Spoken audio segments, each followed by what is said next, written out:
I think it was during the George W. Bush era that the don't ask, don't tell in the military was abolished, but it has been alive and well for decades and centuries within the church, frankly, and still is. When I was 6 years old, I was gang raped by 4 teenage boys that lived down the street. And that was a turning point in my life. Well, we're just not going to get too close to some of this messy stuff. We're not going to, don't ask, don't tell, the sexual sin, the pornography, patterns of sin in other ways that are rampant in the church. We're just going to kind of sweep all that stuff under the carpet and do the churchy thing. When that happened to me, I didn't know even what to say to them. I came home, I was crying.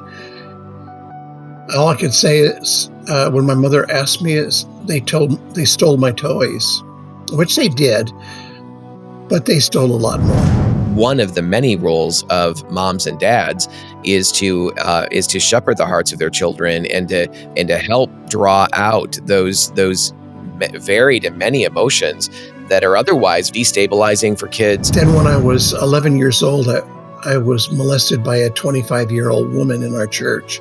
That was a first real sexual experience. It was the first climax I had ever had. And I was 11 years old. I was young. So I maybe had a mature body, but up here, it wasn't mature. A lot of times groomers are not just grooming the child, they're grooming the parents, they're grooming others around the child, and to build trust. And so there is an emotional bond. And then when boundaries are crossed into the sexual arena, I think it's really important to know that when we're talking to our children or when we're connecting with them, that we really need to listen.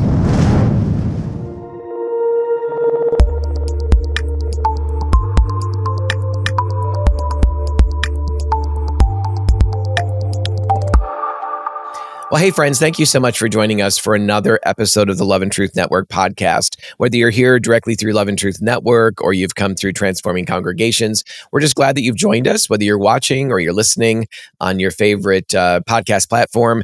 Again, we're just grateful that you're here and listening, and I'm excited today to have Wynn with us, Wynn Thompson, actually Reverend Wynn Thompson with us. And Wynn is really a ministry connection, a ministry friend. Wynn and I have not really had much opportunity to connect in person, but we certainly have over video calls and different group meetings and things like that. And Wynn also has completed his own story, his book that came out called Prodigal, just a couple of years ago, I think, if even that. And for those in video, I'm just holding up the book. But again, his book is called Prodigal. He'll talk a little bit more about that. But Wynn, thank you so much for being here and joining us for this episode. I forgot to say we're in the same state. That's true. We are in the same state. I know for Arizona, it drives us crazy. For those who don't know, Arizona doesn't change its time. And so 2 times a year, we're different from every other area that I minister to. I'm constantly traveling the nation. And when I'm trying to schedule appointments in different time zones, it's pretty easy to get a little bit mixed up on that. But anyway, yes, he and I are in the same state, and there's no excuse for me to mess up a meeting with him because of time zone issues. So yeah, we'll Wynn again. Thanks for joining us for this episode. It's really a pleasure, Gary. Yeah, that's great. And so I would love, Wynn, for you to share with our audience your own story and just how what life was like kind of before Christ and after Christ. And you're also a ministry leader, and so would love for you to talk about that. But we'll get to all of that in a bit. We'll just have some dialogue and unpacking, but I'd love for you to share your story. Sure. Well, I've been around a church, since I was born. My mother was Amy Simple McPherson's personal soloist.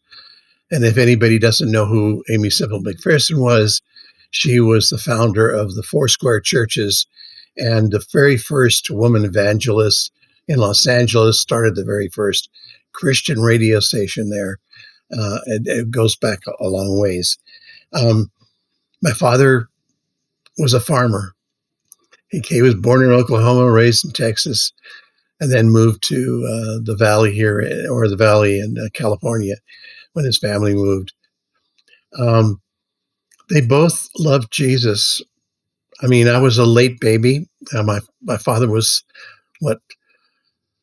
Oh, 46 when I was born. I was 44. Yeah, and my mother was 10 years younger, and it was they loved each other. My father honored my mother. I don't have any bad recollections growing up with my father and mother really arguing a lot, a little bit. Every married couple has their tiffs every once in a while, but I had really good examples. But nevertheless, when I was 6 years old, I was gang raped by four teenage boys that lived down the street, and that was a turning point in my life. One of them. Um, it was it was difficult because nobody ever talked about anything that was really meaningful in our family. They talked about the regular things: food, school, work, football games, whatever that was going on. But uh, there was never that okay, safe place to talk about anything really deep. Of course, at 6 years old, what are you going to talk about that's deep? Mm. Nevertheless, when that happened to me, I didn't know even what to say to them. I came home, I was crying. All I could say is, when my mother asked me, is they stole my toys, which they did, Mm. but they stole a lot more. Yes. And I mean, the whole story is in my book, but uh, it's a dark start to that book. A lot of people said, "Boy, I had a hard time getting through the first, second, and third chapters," and but after that, they said that then it just started falling into place, and it was very hopeful and helpful to them.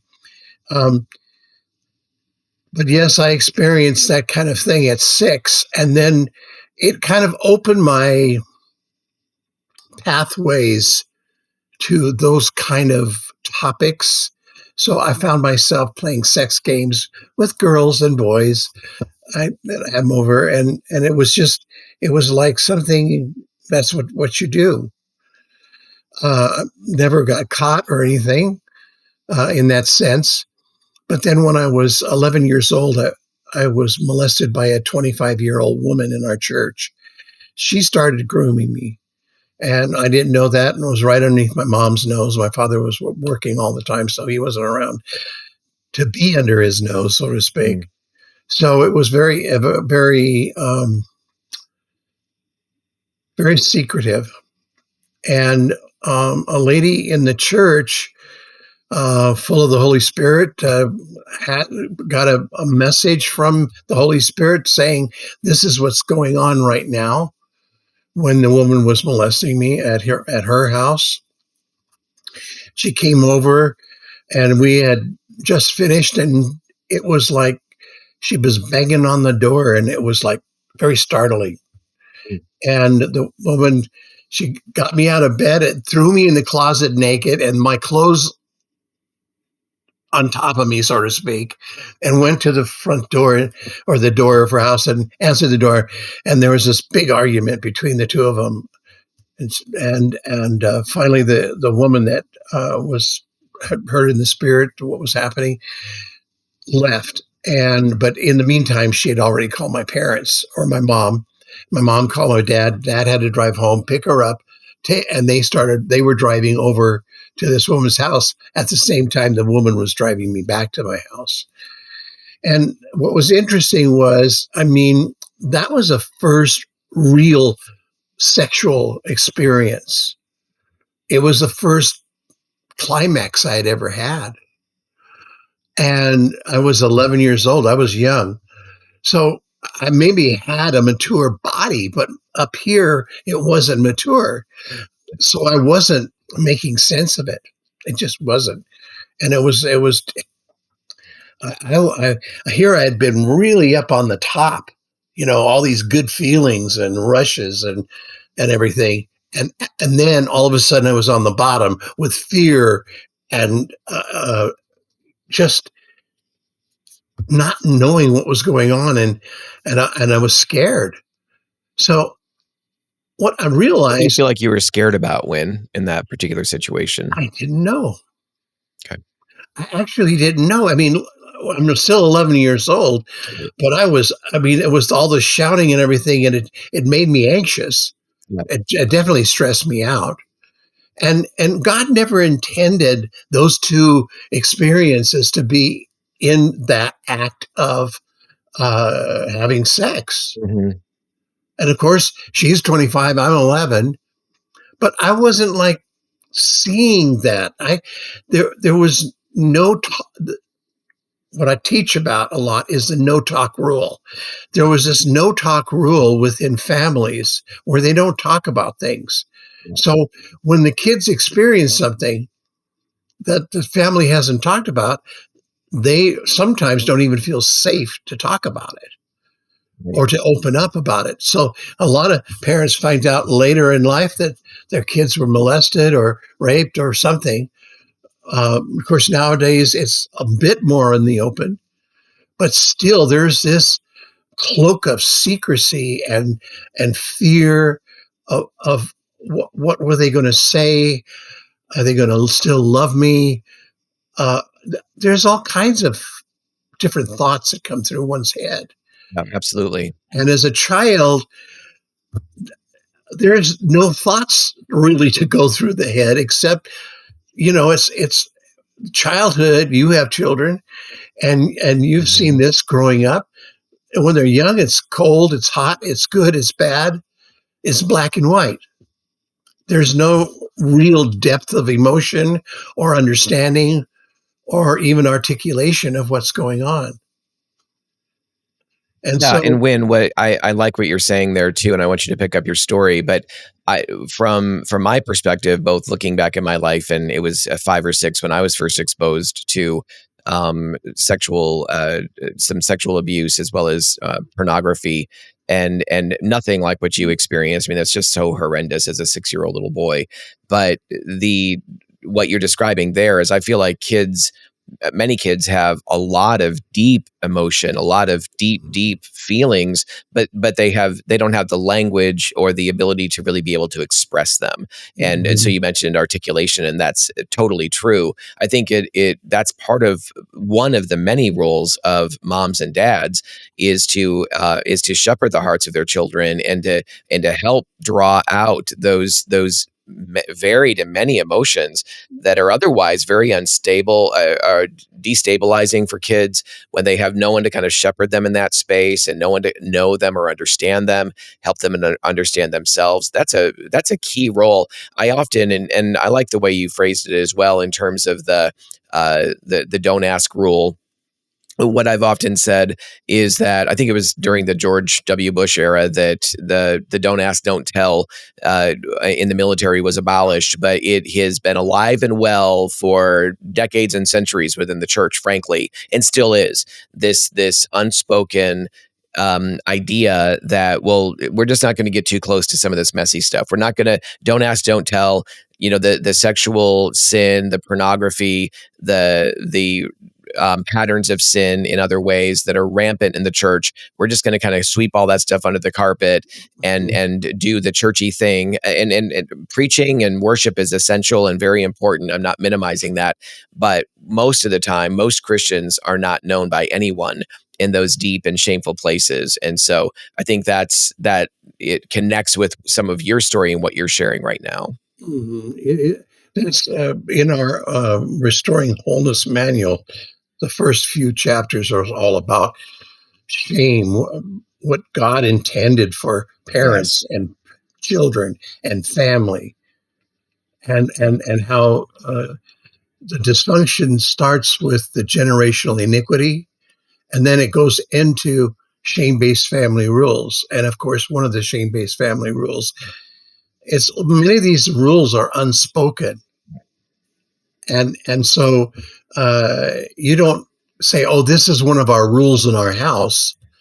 You don't grow up that unless it's you know uh, clean up your room or something like that. Mhm. But that's that's not as deep as this stuff is. And it happens more often than we even think. And I'm sure you're very familiar with that, even with your Sure. counseling and Yeah. teaching and stuff. Well, I interrupted your story. I'd love for No, you that's to. okay. That's Yeah. okay. It's a good point to make. Uh, I'm very focused on family issues, family relationships, and where dysfunction starts, and we don't even know it. I mean, Yeah. I Exactly. counsel a lot of adults. In fact, mostly adults. I don't counsel any children. Hmm. That's not my expertise.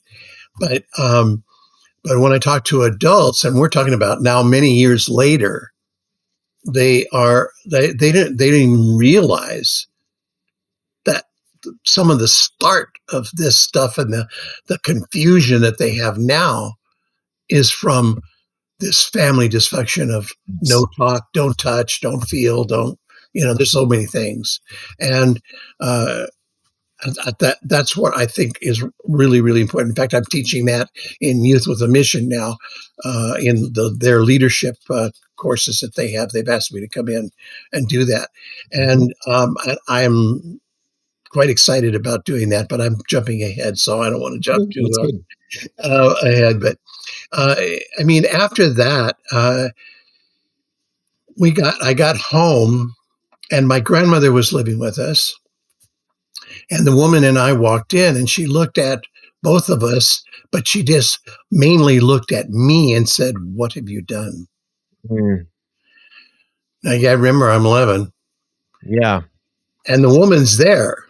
So this is the craziness of relationships or communication. Yes. It really is about communication, but about also going deeper, the importance, who's responsible for what. It's not whose fault it is or who do we blame. That is a very immature way of looking at Mm, things. And we've seen a lot of that even in our government, and blaming, blaming, blaming. And that, to me, indicates an immature stance, not a mature stance. A sure. mature stance looks at something and says, I'm responsible for that. You're responsible for that. There, there's an understanding that, okay, if I'm responsible for it, then I need to deal with it. And so that didn't happen there. My grandmother looked at me, and boy, I even felt more shame with that. Right. I was thinking, what did I do? Yeah. You're the one that was abused, Yeah, and you're being looked at as the yeah, one who yeah. did the wrong thing. Yeah. One thing I always say is, it is not the children's responsibility. Right. It is not the children's sin or choice. They might think it's their choice. I know, because of my disconnection, and I'll talk about this now going into what happened. Um, when I disconnected from my father, then I I didn't have any good solid boundaries from that point on. They went kablooey. And I think it's really important to know that when we're talking to our children or when we're connecting with them, that we really need to listen. We must not do all the talking. Yes. It. I'm going to tell you a thing or two here. Let's straighten you out. I'm going to fix you. That cannot be the stance.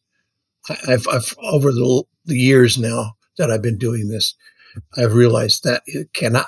That is not um, conducive of healing or understanding or bringing together in unity. Absolutely. And in addition to that, I would just say that what you're saying is so critical, that parents can't just condemn, or even if a child has participated in something, again, that it doesn't mean that there wasn't any in an abuse situation. That's different, obviously, where they are, power was taken away from them.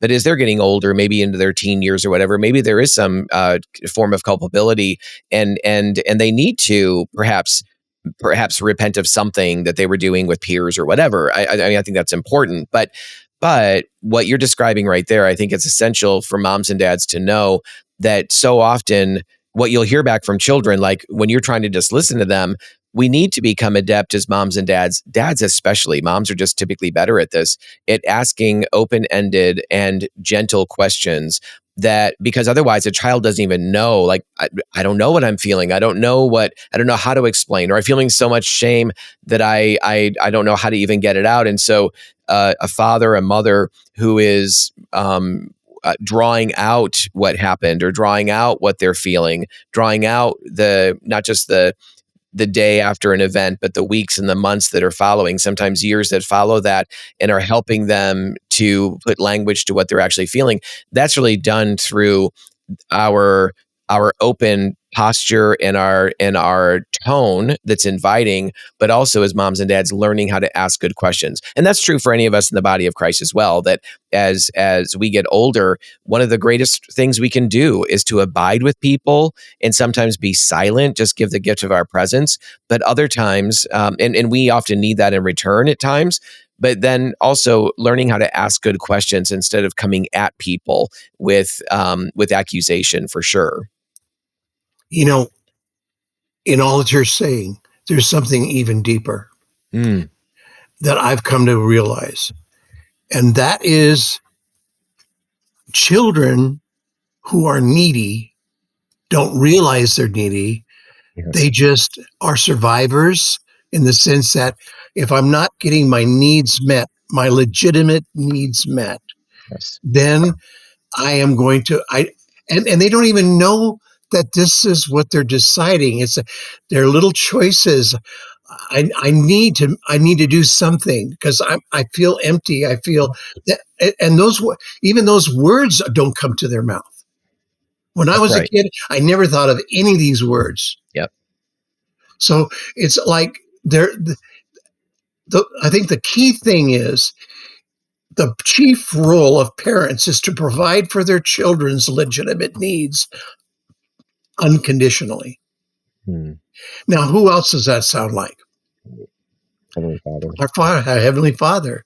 He provides for our legitimate needs unconditionally. And with that element is missing, then they think, well, I wanted them to touch me.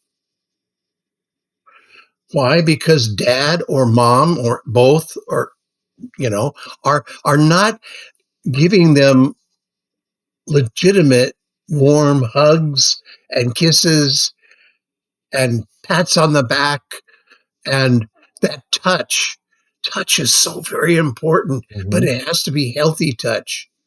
It has to be that affirming touch, not a slap per se. Yeah, that's the opposite, right? So when you were your grandmother looked at you and asked this ridiculous question of, what have you done? And where did things go from there? Well, what happened was then, that's all she kind of said to me. It was a awkward moment, and so the woman said, "Well, I think I should leave," and she left. It wasn't, but maybe 10 minutes later, my father and mother came in. My mother's weeping, and my father says, "What I can remember." This is a long time ago.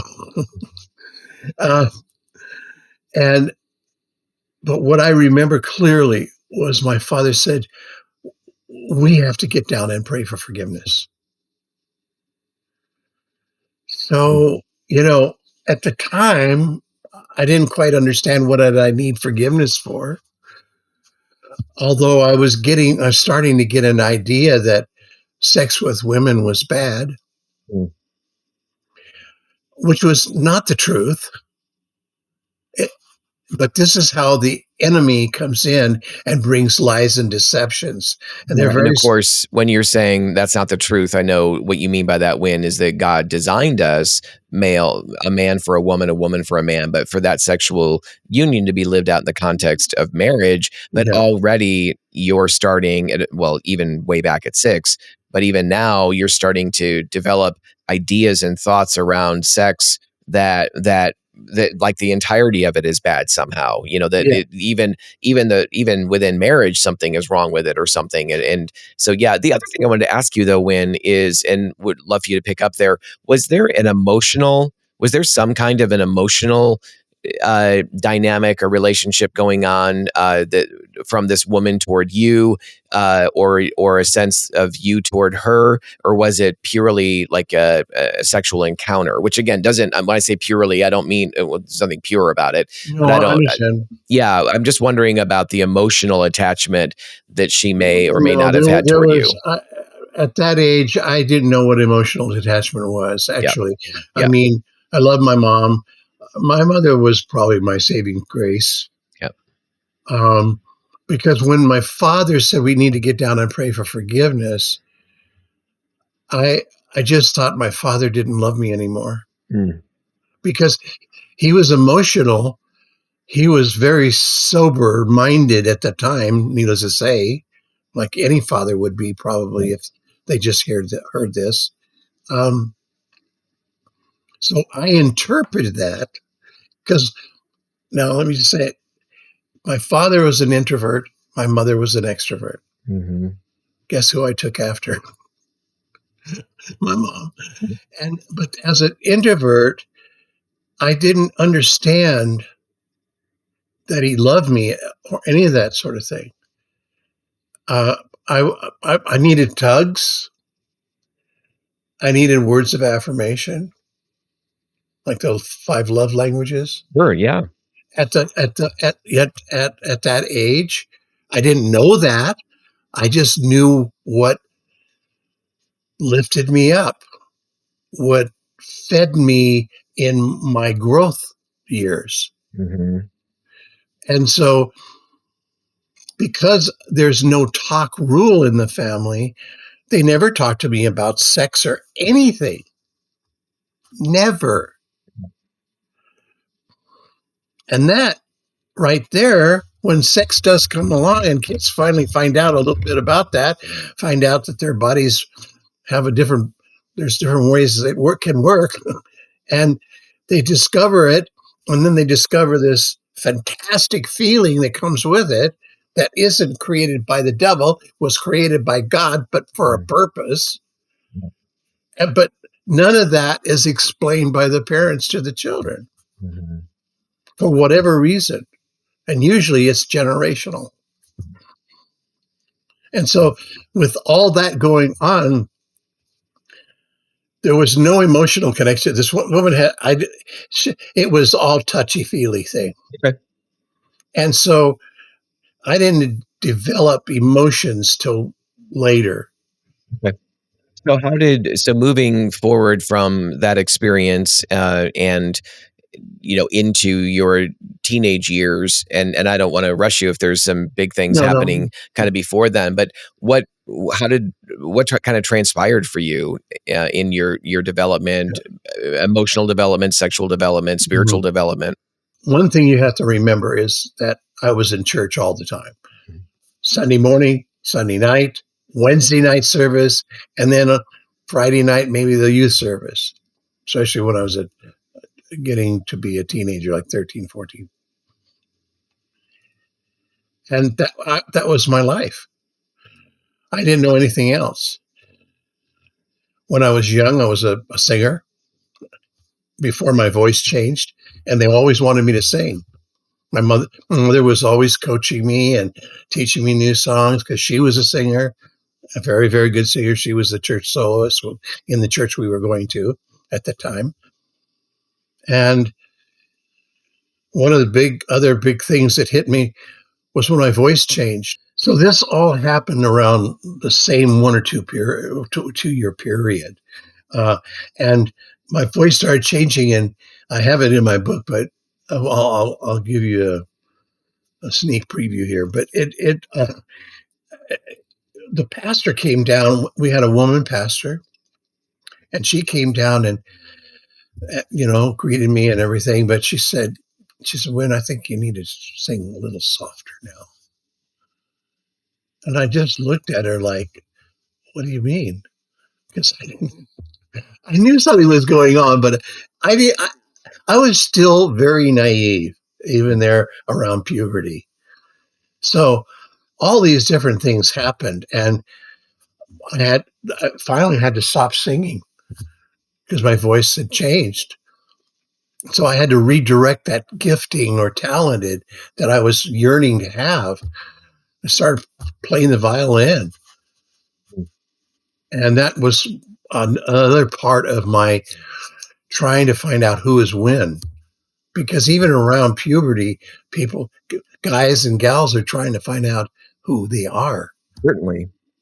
I think this is a constant um, goal of people, is discovering who they really are, all about identity. And I believe God has a plan for each one of us.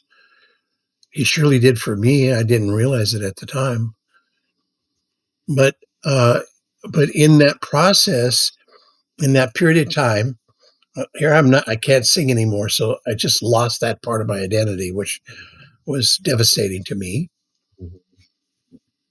And then this other stuff happening with the sexual part, and then about a year after that happened, so about I was about 12, just before I was 13. I was coming home from junior high school, and where we lived between uh, Highland Park and Pasadena in California, there were these parks all along the freeway. And it was very beautiful then. I haven't been over there for a long time now, so I don't know what it looks like. And I stopped in a bathroom to go to the bathroom, and then this guy came on to me, and I liked it. And see, here's the thing. I didn't know why I liked it, except I liked the physical touch. I learned that from her, from the 25-year-old woman. Um, the memory of the boys raping me,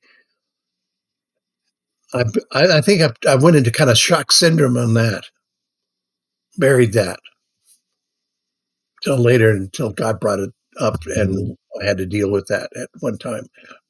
But that wasn't right away. When just to pick up with what you said again about kind of burying that horrible experience of those boys raping you, and I know you said that the only thing that you told your mother is they stole your toys. Did you ever talk to anybody about that, about what actually happened? And like, how old were you when you first revealed that to somebody? In my 40s. Yeah. So just a really important point for people listening or viewing this. Some may very much connect with what you're sharing because they've had something similar happen to them. But it is so common for children to have a horrendous experience, maybe not a gang rape before teenage boys, but something that was unwanted, that was forced, that was a molestation, clearly, or rape. And to just suppress it, to shove it down. That person often might threaten a child with harming their parents if they ever find out, and of course, a child believes those kinds of things typically, or maybe there is no direct coercion in that way, but yet a child just stuffs it, doesn't know how to explain it or unpack it. They're afraid of the reaction that could happen. So yes, it's not uncommon for long into adulthood for those memories to either be suppressed to the point that they don't even recall them, or for it just to be kind of background noise that they just have not talked to anybody about. In your situation, when was it something that you actually forgot about, or was it just something you just ignored? Probably ignored. Yeah. Yeah. I never forgot about it. I mean, I have a clear memory now in detail. Yeah. We had to tone it down in the book, but I think Lori, who's my co-writer, did a beautiful job. And Mhm. we've had many compliments on how it was shown and portrayed. Yeah. Um, Nothing is embellished in my book. I wanted everything to be honest and straightforward and transparent. Yeah. But in that period of time, uh, there I kept going back to that restroom to try to find that guy again because I liked the feeling. Mhm. I didn't know why I liked the feeling. I just liked it. You know, I didn't feel any shame with it, except for the fact that I, of course, never would tell my parents because of the big emotional thing that happened with a 25-year-old woman.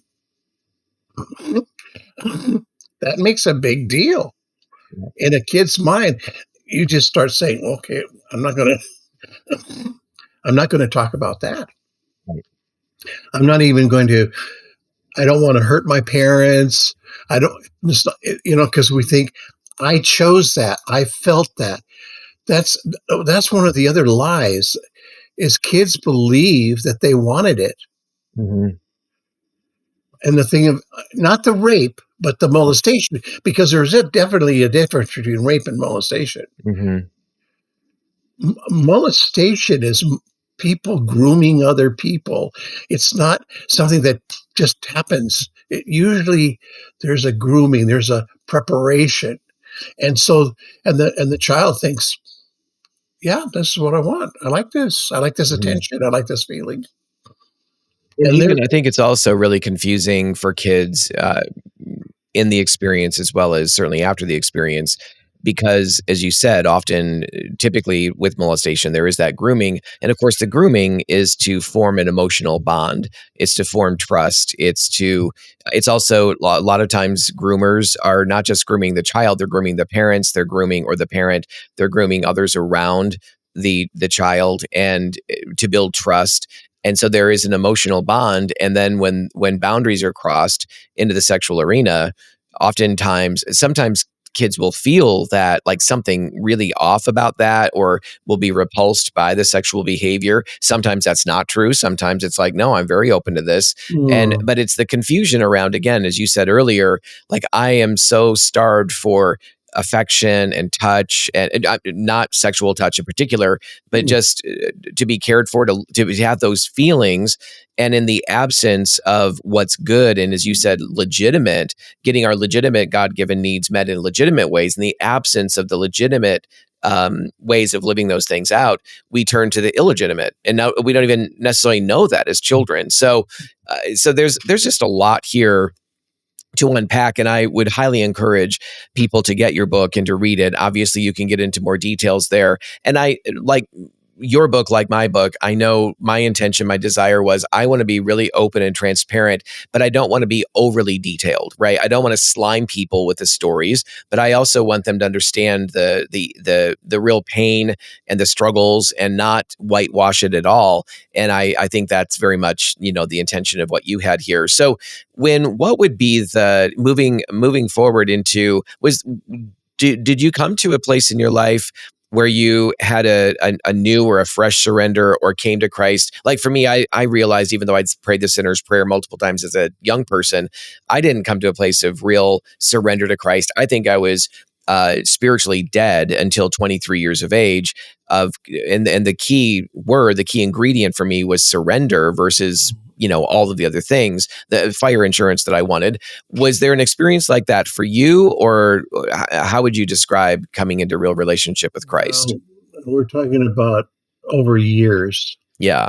There were 2 or 3 times that I would come to the Lord. I mean, there was one time I was in jail because of things that I had done, and, my parents thought that it would be good if they could introduce me to a beautiful young lady, and that would solve Yeah. everything. Right. We know that's a misnomer, don't we? Yes. And and she came to the jail where I was in to visit me, And she was lovely, absolutely beautiful. And she was 5 years younger than me. And I was in my 20s, like about 22 or 3. She was 18, 19. I don't know why any girl would go to the jail to meet That's what I somebody. was thinking. Well, that's yeah.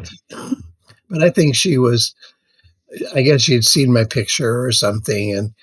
And she was going to the same church. Her parents going to the same church. We're going to a little Foursquare church in El Segundo, California. So when I got out of jail, she was there, and we had a lot of things in common. She was a singer. I was a singer. She played the piano. I played the guitar. And it was there was a lot of things in common. We were really kind of connected. And it wasn't that I was ever fully gay or anything like that, or I never even thought of myself like that. I just knew I was attracted, and I knew it turned me on. That's all I knew. But I had given my heart to the Lord in jail again, and um, and everything went well for a while. In fact, so much so we got engaged. And I mean, I did fall in love with her. I, I really experienced that kind of love, and she fell in love with me. But then I got offended at something that God wasn't doing. Mm, I thought God should do this, and I had it all laid out. And because everything that happened to me, He owed me. mm, That's how my mind was working at the yep. time. And so when it didn't happen, we were leading a ministry in the church and outside of the church, actually, to gather young people in, um, who were struggling with drugs and alcohol and stuff like that. Never sexual things. Because I put this over here on that side. Nobody knew about that part. And and so finally, I fell. I fell again because I took offense of God. And this happens a lot with a lot of people that I talk to.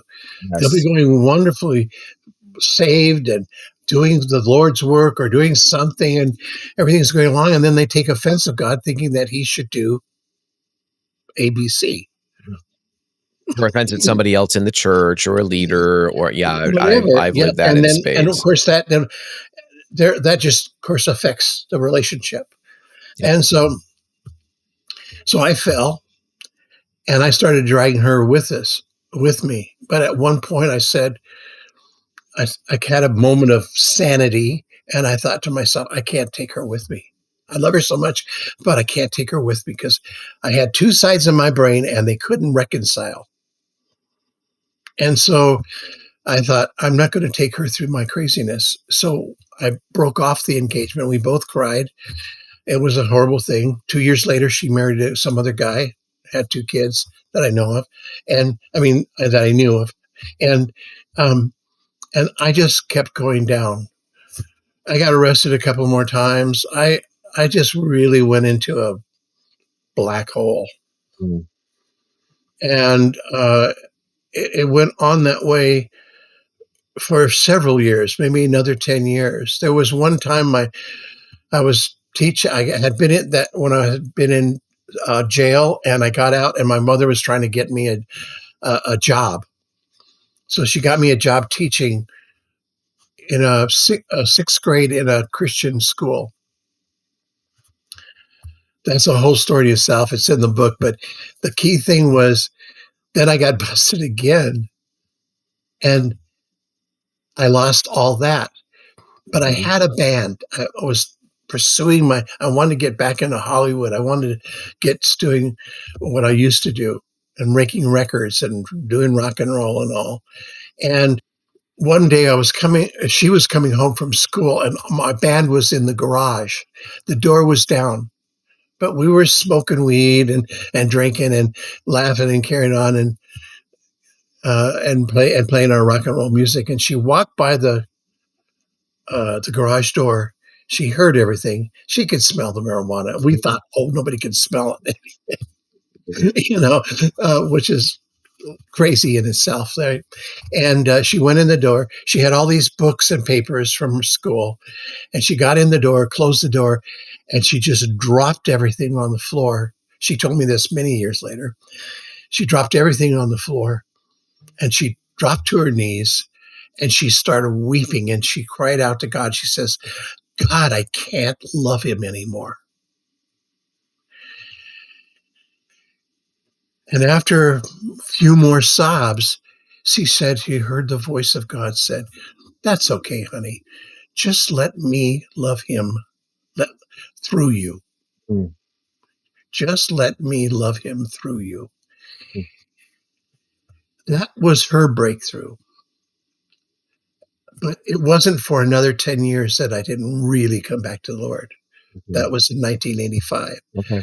After my TV show, I had my own television show, everything, a live talk show in the morning and everything for an hour and a half.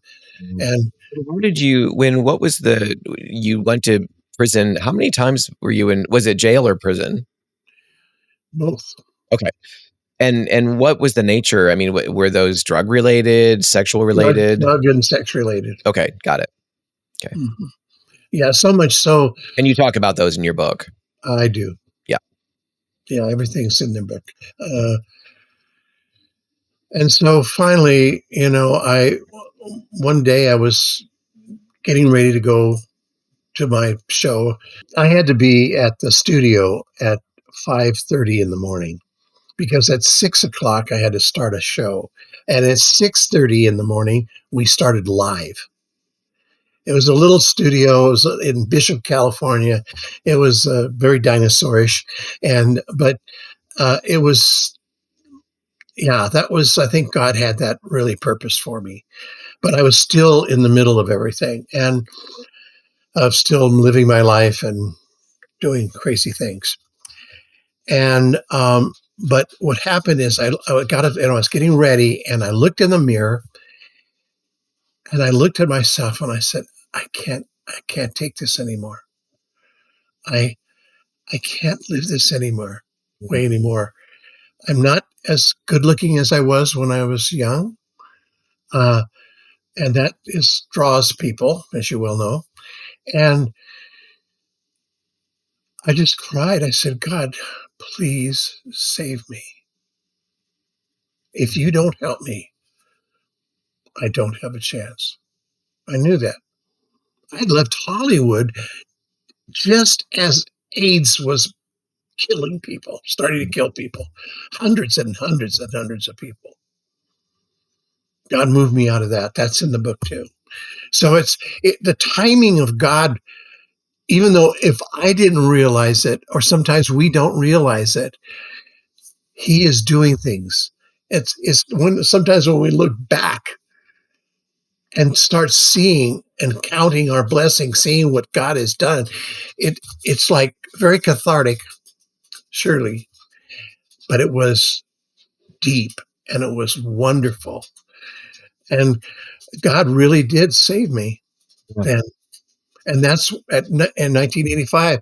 That's when things changed. In 1992, he eventually took me to YWAM, and that's when my real deep healing started.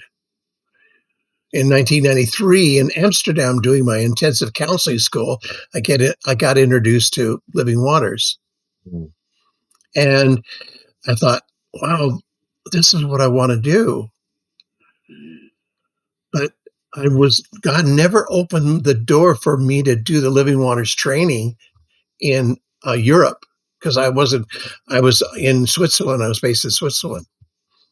And it wasn't until God took me to South Africa for 14 years that eventually I think Dean told me the other day he thought it was 2001 that I invited Andy and his team to come down and team And with what me. you're talking, just for those who might not know, what you're referring to in Living Waters, the Living Waters program that's been out now for close to 45 years through Desert Stream Ministries. Andrew Kaminsky is the founder of that. Yeah. You mentioned Mhm. Dean, that'd be Dean Greer, who's been with the ministry for probably over 30 years now. Yeah. So yeah, it's such a phenomenal program and ministry. Yeah. And so, yes. And that's what I was, but before I invited them down, God had me create Restoring Wholeness Ministries, Got it.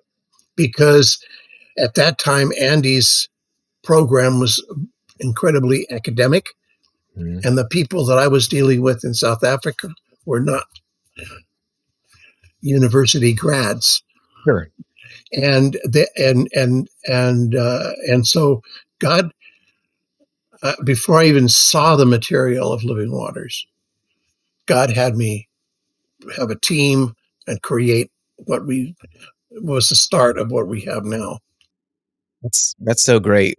Well, and when were in Switzerland and part of YWAM there, I believe, right? Was your story? Were you public with your story then, or that was still under wraps? Yeah. When did you like? How old were you? What year would it have been? And what was the circumstance around you beginning to share your story more publicly? And then how long after that did you move into more of a kind of a leadership role in this space? In 1996, when I Okay. first went to South Africa, Okay. that whole thing is, I. It wasn't like I made it happen. I was invited to come. In fact, I didn't have the money to go because I was in Switzerland. I didn't have any big support system behind me. I never have. Um, and God is just what He's done. It's been God. I cannot claim that I created or did anything. Yeah. Oh, And great. that's actually what I wanted. I Hmm. wanted God to get all the glory. And so it was in 1996 that I started. People wanted my story. All of a sudden, it was like, even in schools down there, it was weird. It was very, very weird. I didn't experience that here in America or even in Europe. And the young people really honored older people that had wisdom or had a story. And when you say that younger people really honored older people that had wisdom or had a story, what I immediately think of is now the phrase, and this happens cross generationally. Older ones assume things about millennials and things about Gen X and Z and all, a lot of negative things. But then in the reverse, that idea of okay, boomer, the kind of this snide, dismissive attitude toward people who are older, as if they have nothing of value for me.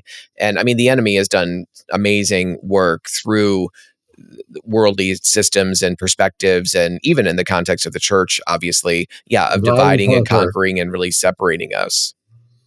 Yeah. Yeah. The last few years of my life so far, I've just seen such division. Hmm.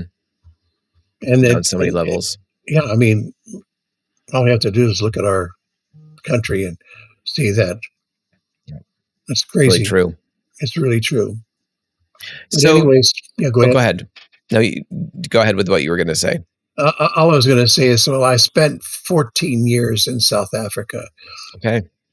I I said, when I did say to God, when I was in YWAM, I was in Switzerland, I said, I'll go anywhere you want me to go, but not Africa. For that all the time. I'll go anywhere but, and that's where we wind up. And that's where God sends us.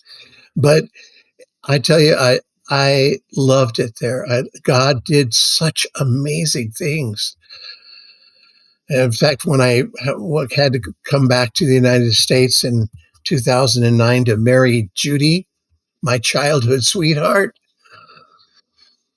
that's And so back up just a second, when did that develop in the beginning? Of course it's in your book, but just give us a thumbnail of when that started, or when the you first thumbnail met Judy. started was in um, 2008, the beginning of 2008. Judy, or no, wait a minute. I think it was a little before that. Her husband died in 2007, New Year's Day, Mhm. and she was just distraught. She had two grown boys by that time, but she was distraught, and she tried to find my mother because my mother and her were very, very close, and she just remembered she was the one that was the counselor that to her, and she tried to search her on Google and whatever on the web, couldn't find anything. So she thought, well, I'll see if I can find Wynn. And as soon as she typed my name in, boom, all this stuff came up from South Africa. So she said, oh, yeah, he finally did it. He finally changed, you know. And then she wrote our office, and one of my guys in my office called me up at home because I was home at the time and said, oh, there's an email here from a Judy Saban. And I knew instantly who it was. And I said, oh, yeah, forward that to me. So I did. And I wrote her back and I said, hey, Judy, I'm so glad you wrote. I've been trying to find you because I really wanted to make amends. I really needed to ask you to forgive me. Hmm. And then she wrote me back and said, I've already forgiven you. And so we started this conversation. I wasn't thinking anything about love, marriage, horse and carriage. I wasn't thinking about that. I was so busy with my ministry down there that I didn't have time. I felt God had put that on my back burner. I'd chosen God. I wasn't a monk or a priest in a Catholic church, but the fact was that I had chosen God and he was my focus. Mm-hmm. Maybe somewhere deep inside, I was trying to make up for all the years that I'd screwed up. Like payback to God, sort of thing. I'm paying you back, God. I'm giving you my life, but I didn't. It might have been somewhere there because at certain times I felt driven, and a lot of people feel driven. Yep. That come out of backgrounds, and they said, they get very legalistic, and they're very driven. Mm-hmm. And my board down in South Africa had to set me straight. And I listened to him. That's great. And it was the best thing I did. Yep. And that is part in the book. Regarding Judy, though, what you mentioned her as a childhood friend, this isn't the girl that you dated for 2 years, right? Oh, yes. It is. Okay.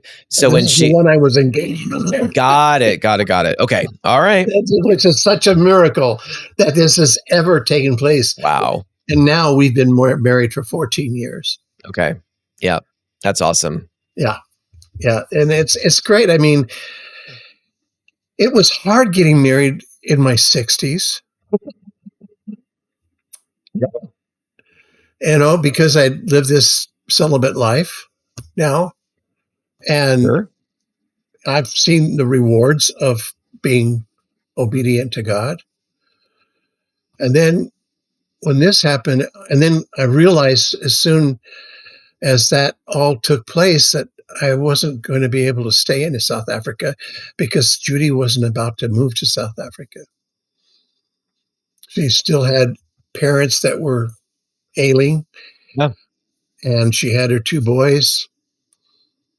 And they were older. I mean, they were in their 30s. Yep. Yeah. Grandchildren, hopefully, and that kind of thing. Well, there was two grandchildren. Mm-hmm. Well, eventually, after I married her, there came two. But yeah, that's a story in itself. Yes, that's a God story.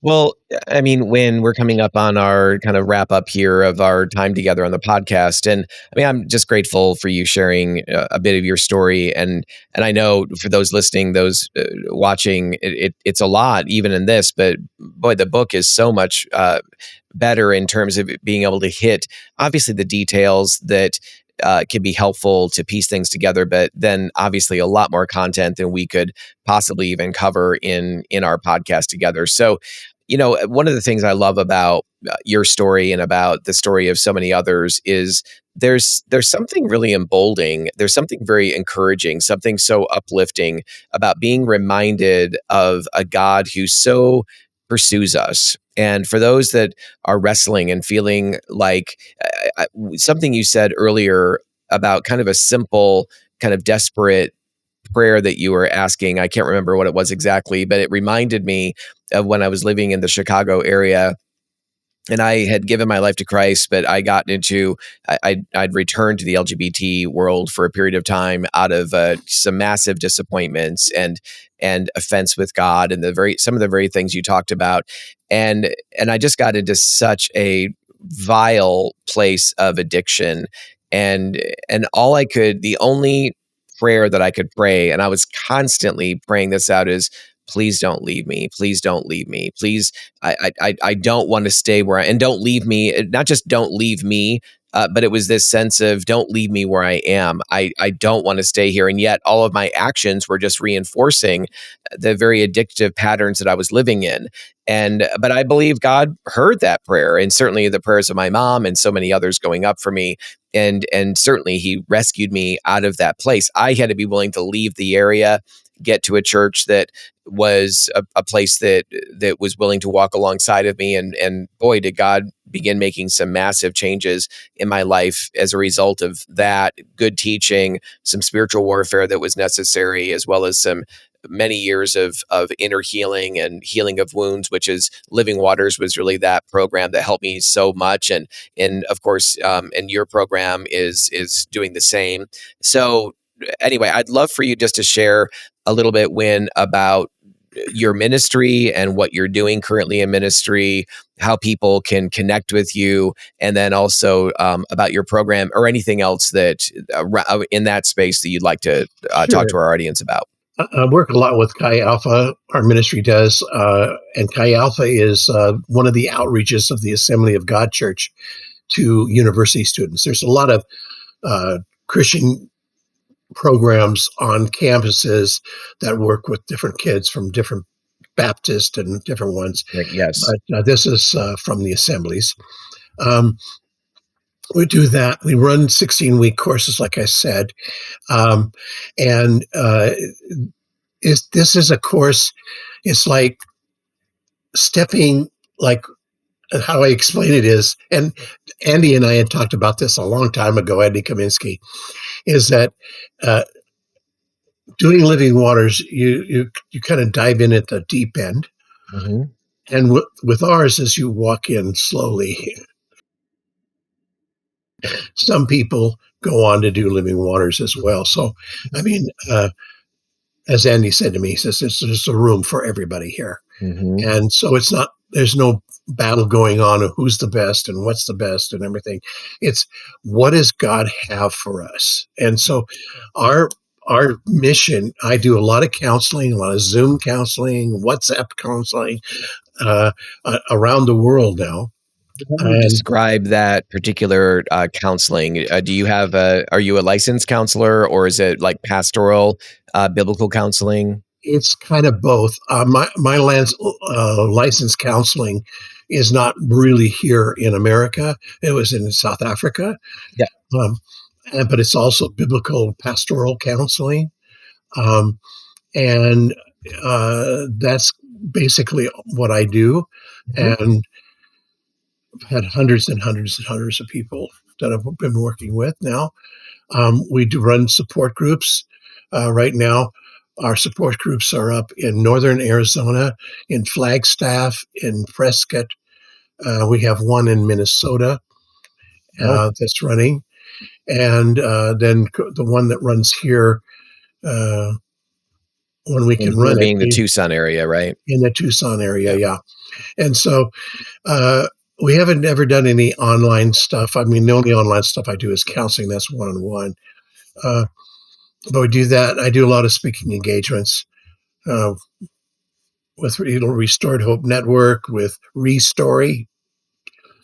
Um, YWAM is now a door that's been opened up to me. Mhm. Right. So, what's the best way for people to connect with you, Win?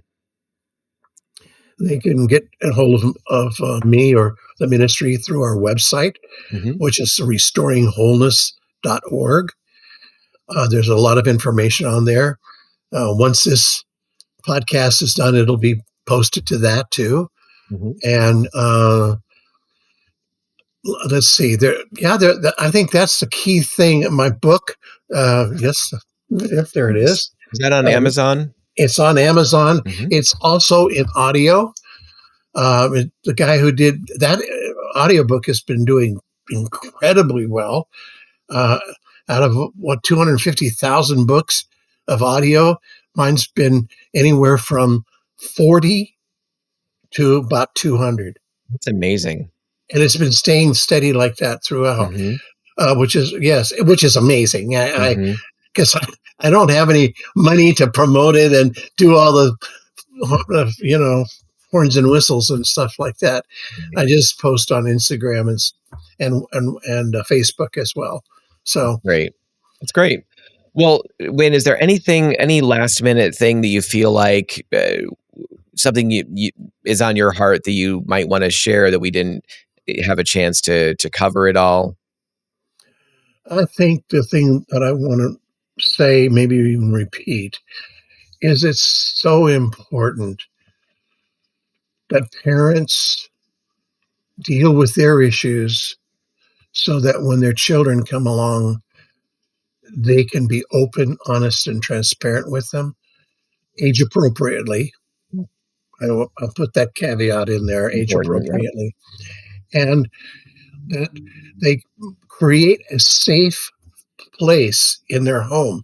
Now, they think a lot of times they have, but that safe place is also in the hearts and minds of their children. Yes. Uh, do the children feel safe to come and talk to their parents about anything and not be shamed for doing it? And I think if I said anything, that's key. Okay. That's so important. And there have been other podcasts that we've covered that kind of Mhm. information, I think, in greater detail, but it's so important, I think, to have it peppered throughout conversations and as reminders. So, hey, Wynn, just thank you so much for opening up your heart with us, opening up your story to us. This has been a great time of just hearing how God has been at work in your life, and He's such an amazing Redeemer. Thank you for being with us and with our audience. Thank you so much, Gary, for having me, and it's been a real pleasure. Thank you That's so great. much. We so appreciate the time you've just invested with us in our Transforming Congregations podcast. To join us for future podcasts, dial into transformingcongregations.org/podcast, and we look forward to seeing you in a future podcast.